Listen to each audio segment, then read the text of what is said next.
The NHS, which is the National Health Service of the UK, is being accused of taking the knee to political correctness by advocating the benefits of marriages between cousins, despite it carrying an increased risk of birth defects and being used as a way to oppress women. The NHS guidance, which points out that it has been allowed in the UK since Henry VIII passed a law enabling him to marry Anne Boleyn's cousin Catherine Howard, says that cousin marriage offers benefits like stronger extended family support systems. The practice, which is common among British Pakistanis, has been linked to disorders like cystic fibrosis and sickle cell. Figures show that up to 20% of the kids treated for congenital problems in cities like Sheffield, Glasgow, and Birmingham are now I have another punk rock reference, Sex Pistols. She was a girl from Birmingham. She just had an abortion.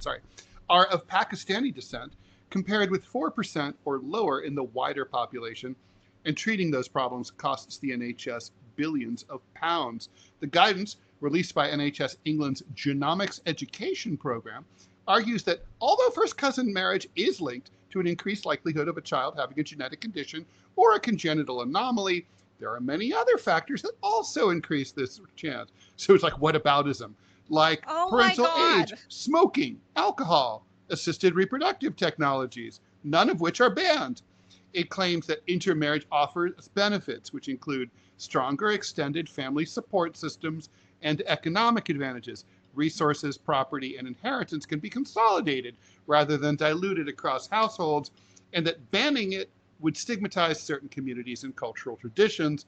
The authorities should instead offer genetic counseling, awareness raising, and public health campaigns. It also says that although kids of first cousins have an increased chance of being born, retarded, that increase is a small one. In the general population, a child's chance of being born with a genetic condition is about 2 to 3%. This goes up to 4 to 6% of children of first cousins. Therefore, most children of first cousins are healthy. By the way, that's kind of amazing, right? So you can always spin that, right? So if the risk goes from 2 to 3 to 4 to 6, well, that tells me the risk has doubled. But you could also spin it like, but that's still 94 to 96% is A-okay, right? So no worries. So funny. Not bad. That's hilarious. That's like, at that rate, you should play Russian roulette. Your chances are 83% you're going to come out of the first shot okay. Anyway, responding to the guidance, Tory MP Richard Holden said that the Conservatives will legislate to ban marriage between first cousins on the grounds that it destroys integration, women's rights, and the health of those involved. A poll found earlier this year found that 3/4 of Britons want such a ban. Only 9% think things should remain the way they are. The NHS guidance also argues that marriage between first cousins, known as consanguineous, marriage, has been practiced for centuries across many cultures. So has slavery. It states that UK laws allowing first cousin marriage dates back to the reign of Henry. What?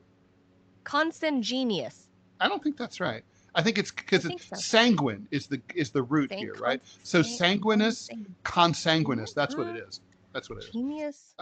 Having broken with Rome, there's that how to pronounce website we could check, but who has time? Anyway, having broken with Rome in order to marry Anne Boleyn, Henry passed a new law that allowed him to marry her cousin. And that didn't cause any problems at all, except for a schism inside the creation and the fact that the entire, all of the Catholics of Great Britain were excommunicated from their religion. That was fine. No big deal. No problem. No, do not marry your cousins. I don't care what the NHS says.